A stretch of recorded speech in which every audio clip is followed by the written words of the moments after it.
నమస్తే అండి, welcome to our channel. మనతో ఈ రోజు పొలిటికల్ అనలిస్ట్ శ్రీలీల గారు ఉన్నారు. నమస్తే మేడం. నమస్తే మ్యామ్, ప్రస్తుతం ఏపీ పాలిటిక్స్ లో మావిగన్ వర్సెస్ అమరావతి అనే ఇష్యూ నడుస్తుంది.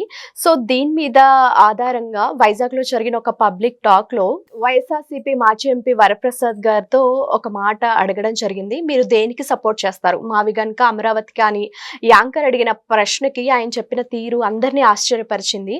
బేసికల్ గా వైఎస్ఆర్సీపీ అంటే మోస్ట్లీ మావిగన్ కి సపోర్ట్ చేస్తారు. బట్ ఆయన మాత్రం మావిగన్ కాదు, అమరావతికే సపోర్ట్ చేస్తాను, నేను 10 సంవత్సరాలు ఆయనతో ప్రయాణం చేశాను కాబట్టి ఆయన ఏంటో నాకు తెలుసు అని అంటున్నారు.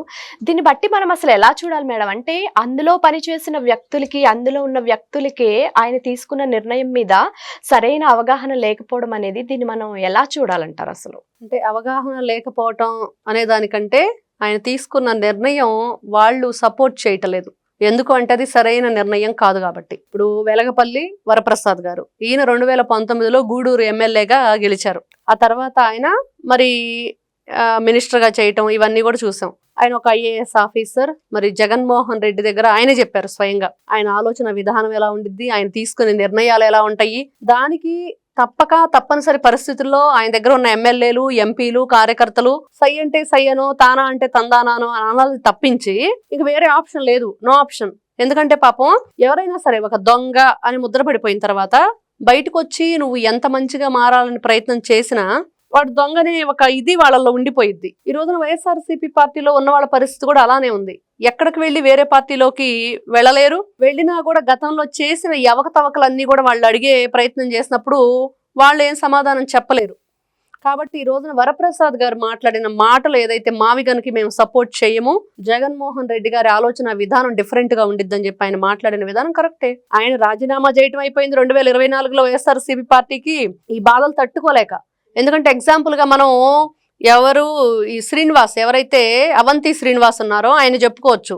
ఎందుకు వైఎస్ఆర్సీపీ పార్టీకి మీరు రిజైన్ చేశారు అని అడిగినప్పుడు ఆయన ఫస్ట్ ప్రెస్ మీట్ లో చెప్పిన విషయం ఏంటంటే, కూటమి ప్రభుత్వం రాగానే బురద జల్లమని జగన్మోహన్ రెడ్డి ఒత్తిడి చేస్తున్నాడు. అంటే ఏదైనా సరే ఒక ప్రభుత్వం ప్రమాణ స్వీకారం అయిపోయిన తర్వాత వాళ్ళు అదంతా కూడా ఏదైతే ఎమ్మెల్యేలని, ఎంపీలని అవన్నీ కూడా ఒక పద్ధతిగా వాళ్ళ సభల్ని వాళ్ళు ఏర్పరచుకొని ఏం చేయాలి, పరిపాలన విధానం ఏంటి, ఇక్కడ ఉన్న అవకతవకలేంటి, మనం ఏ విధంగా కొనసాగించాలనే దాని మీద కొంత టైం పట్టిద్ది. ఆ టైం తర్వాత ఎవరైనా సరే మనకి ఒక అవగాహన వస్తుంది. ఒక 6 monthsకో లేకపోతే 10 monthsకో ఎప్పుడో వచ్చిన తర్వాత వీళ్ళు ఈ విధంగా పరిపాలన కొనసాగిస్తున్నారు, ఇదిగో ఇలాంటి పనులు మిగిలిపోతున్నాయి, వీటి గురించి పట్టించుకోవట్లేదు కాబట్టి వాటి గురించి ఒకసారి అడుగుదామని చెప్పే ప్రయత్నం చేయొచ్చు.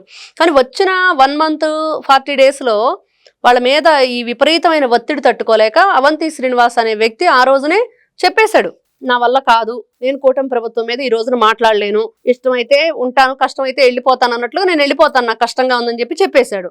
ఈ రోజున వరప్రసాద్ అనే వ్యక్తి కూడా మాట్లాడే మాటలు ఏం కనిపిస్తుందంటే, వైఎస్ఆర్సీపీ పార్టీలో ఉండి జగన్మోహన్ రెడ్డిని దగ్గరగా గమనించిన వ్యక్తిగా ఆయన మనస్తత్వం ఎలా ఉండిద్ది, మావిగన్ అనగానే అందరికి అర్థమైపోయింది. దీన్ని బట్టి చూసుకుంటే వైఎస్ఆర్సీపీలో ఎవరెవరైతే ఉన్నారో ప్రతి ఒక్కరికి కూడా లోపల అంటే 2 మనస్తత్వాలు ఉంటాయి అని అనుకోవచ్చు. అంటే కాకపోతే కొంతమంది జగన్ కి భయపడి బయట పడకపోవచ్చు, కొంతమంది పడి ఉండొచ్చు, ఇలాంటివి కూడా ఉంటాయి కదా మేడం. ఖచ్చితంగా వాళ్ళ సన్నిహితుల దగ్గర ఎవరొకరి దగ్గర అయితే పాపం బయట చెప్పుకోవాలి, బాధను వెళ్ళగక్కాలి. ఏంట్రా బాబు మాకు ఈ కర్మ, మరి ఇట్లాంటి వ్యక్తితోట మేము రాజకీయం కొనసాగిస్తున్నాము, ఇలాంటి వ్యక్తి నీడన మేము ఉంటున్నాము, చాలా బాధాకరమైన విషయం అనేది ఏం చెప్పాలి. ఇప్పుడు బొత్స సత్యనారాయణ గారు సీనియర్ మోస్ట్ పొలిటీషియన్, మరి ఆయన కూడా ఆ పార్టీలో ఉంటూ ఎలాంటి మాటలకి సపోర్ట్ చేస్తున్నారు అనేది కూడా మనం చూస్తున్నాం. మావిగన్కి ఇప్పుడు ఆయన సపోర్ట్ చేశారు, ఎలా చూడాలి? ఇప్పుడు విజయసాయిరెడ్డి అసలు మావిగన్ ఏంటి పిచ్చిదని చెప్పేసి ఆయన కూడా మాట్లాడాడు. ఇట్లాగా కొన్ని మనం విన్నప్పుడు వాళ్ళు ఎందుకు సపోర్ట్ చేస్తున్నారు, ఎందుకు కొంతమంది అపోర్ట్ చేస్తున్నారు అంటే జగన్మోహన్ రెడ్డికి భయపడే చేస్తున్నారు సపోర్ట్ అనేది మాత్రం వాస్తవం. లేకపోతే ఎవరైనా సరే మావిగన్ అనే దానికి ఈ మధ్య మనం ఒక ఆడియో రికార్డ్ విన్నాం. మావిగన్ వెళ్ళాలంటే ఏ బస్ ఎక్కాలి అని చెప్పేసి ఎవరు ఈ జోగి రమేష్కి కాల్ చేసి అడగటం, మేము వచ్చాక మావిగను రెడీ అయిన తర్వాత అప్పుడు చెప్తాంలే ఏ బస్సు ఎక్కాలో అని చెప్పేసి ఆయన మాట్లాడటం. అంటే ఏదైనా ఇప్పుడు మావిగన్ అంటే నువ్వు మచిలీపట్నం, విజయవాడ, గుంటూరు అంటున్నావు, మరి అమరావతి ఆల్రెడీ 2019కి ముందే 2 తెలుగు రాష్ట్రాలు విడిపోయిన తర్వాత ఆ రోజునే ప్రతిపాదన జరిగినప్పుడు జగన్మోహన్ రెడ్డి అసెంబ్లీ సాక్షిగా మేము ఒప్పుకుంటున్నాం, మాకు ఇష్టమేను, మరి ఇక్కడ 30,000 ఎకరాలు కాదు 50,000 ఎకరాల భూమిని సేకరణ చేయండి, ఇంకా గొప్పగా రాజధాని నిర్మాణం జరగాలని చెప్పిన వ్యక్తి. ఆ తర్వాత 3 రాజధానులు అని చెప్పి 2019లో అరే నేను ఇల్లు కట్టుకుంటున్నాను, రేపు ఇక్కడ మరి మేమంతా గృహప్రవేశం చేసేసి ఇక్కడే ఫ్యామిలీ పెట్టబోతున్నాము, మరి నారా చంద్రబాబు నాయుడుకి ఇల్లు కూడా లేదని చెప్పి స్వయంగా జగన్మోహన్ రెడ్డి ఒక ఇంటర్వ్యూలో చెప్పాడు 2019 ఎలక్షన్ ముందు. కాబట్టి మేము ఇదే రాజధానిగా ఒప్పుకుంటున్నాము, ఇక్కడే కొనసాగిస్తాము, రాజధాని డెవలప్ చేస్తామని చెప్పిన మాటలు. వెంటనే ఆయన 151 స్థానాల్లో గెలిచి రాగానే వెంటనే ఫ్లైట్ ఫిరాయించాడు. ఏమని? 3 రాజధానులు అని. కర్నూలు, అమరావతి, వైజాగ్ అని. సరే ఎక్కడైనా సరే నువ్వు జరిగింది అప్పటికే 75%, 80%, 90% కంప్లీట్ అయిన బిల్డింగ్లు ఉన్నాయి అమరావతిలో. మరి వాటిని కంటిన్యూ చేసావా అంటే లేకపోగా ప్రజావేదికను కూల్చిన దుష్టుడు జగన్మోహన్ రెడ్డి. మరి ఏ విధంగా చెప్పుకోవాలి? నువ్వు అభివృద్ధి చేసే వ్యక్తివే అయితే అన్నా క్యాంటీన్లు తీసాడు, అన్న ఎన్టీ రామారావు పేరు మార్చడు కాలేజీలకి, అన్నా క్యాంటీన్లు ఎవడైనా తీస్తాడా? ప్రజావేదికని కూల్చడు. రైతుల మీద వీళ్ళ దాష్టికం ఎంత దారుణంగా అంటే దాదాపుగా 1531 రోజులు వాళ్ళు నిర్విరామంగా మరి వాళ్ళ దీక్షను కొనసాగించిన వైను అన్నం పెట్టే రైతుని ఎంత అన్యాయం చేశాడంటే జగన్మోహన్ రెడ్డి. ఈ రోజున మావిగన్ అనే మాట వింటంటే వెంటనే ఒక్క దెబ్బ కొడితే 32 పళ్ళు ఊడిపోవాలరా అన్నట్లుంది ఈ రోజున ప్రజల ఆలోచన. పబ్లిక్ టాక్ అంతా అంతే ఉంది. ఎవ్వరూ కూడా దాన్ని సపోర్ట్ చేయట్లేదు. ఆయనే క్లియర్ గా చెప్తున్నారు వరప్రసాద్ గారు కూడా.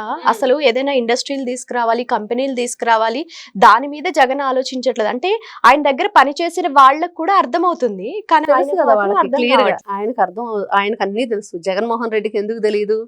కాకపోతే ఒక వితండవాదం, వింత ఆలోచన.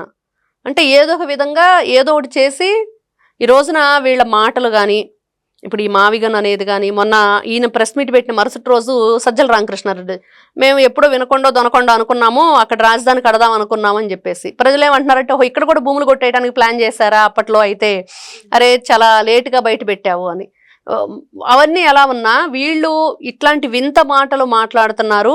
ఏదైనా సరే ఒక విషయాన్ని వెలుగులోకి తీసుకొచ్చారు, దాని ద్వారా ప్రజల దృష్టి అటువైపు మళ్లించారు అంటే ఈ రోజున అందరికి కలుగుతున్న అనుమానం ఏంటంటే గొప్ప గొప్ప కంపెనీలు వస్తున్నాయి, ఇండస్ట్రీలు వస్తున్నాయి, ఎన్నో రకాలుగా ఆంధ్ర రాష్ట్రం అభివృద్ధి జరుగుతుంది.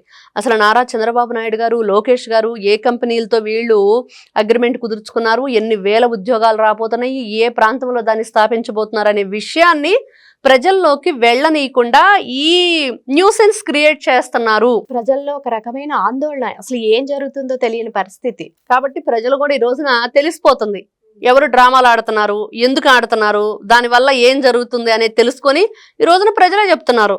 ఇదిగో పలానా కంపెనీ ఇక్కడ వచ్చింది, పలానా రోజున ఇది వచ్చింది, ఇక్కడ ఇన్ని వేల ఉద్యోగాలకి మరి వాళ్ళు చెప్పారు, కాబట్టి వాళ్ళతో అగ్రిమెంట్ కుదుర్చుకున్నారు, ఇవన్నీ జరుగుతున్నాయి. కాబట్టి మేము కోరుకుంటుంది ఒకటే, అమరావతి రాజధానిగా ఉండాలి, ఆంధ్రప్రదేశ్ బాగుండాలి అని. మరి జగన్మోహన్ రెడ్డి నాటకాలు ఏవైతే ఉన్నాయో ఈ రోజున వాళ్ళ నాయకులు ఎవరైతే ఉంటారో ఎంపీలు, ఎమ్మెల్యేలు, కార్యకర్తలు, వాళ్ళు కూడా ఈ రోజున ఏంటి జగన్ మాకు ఈ కర్మ, ఎందుకు నీతో మేము రాజకీయం చేయాల్సి వస్తుంది, ఏం చేస్తున్నావు, నువ్వు మాట్లాడే మాటలకు అర్థం ఉందా అని అడిగించుకునే పరిస్థితికి ఆయన వచ్చాడు అంటే ఇంకా వాళ్ళ విజ్ఞతకే మనం వదిలేయాలి. ఏం మాట్లాడతాడో తెలియదు, ఎందుకు మాట్లాడతాడో తెలియదు. ప్రెస్ మీట్ పెట్టినప్పుడు ఆయన పరిస్థితి అయోమయంగా గందరగోళంగా ఉండిద్ది. అంటే ఇక్కడ ప్రతిసారి అనుకునేది అక్కడ ఉన్న జర్నలిస్టులకు కూడా వీళ్ళే అన్నీ కూడా ఇస్తారు స్క్రిప్ట్, దాని ప్రకారమే క్వశ్చన్స్ వాళ్ళు అడగాలి అనేది.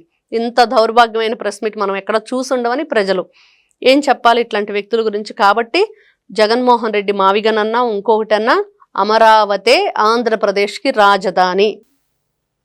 Thank you madam. నమస్తే.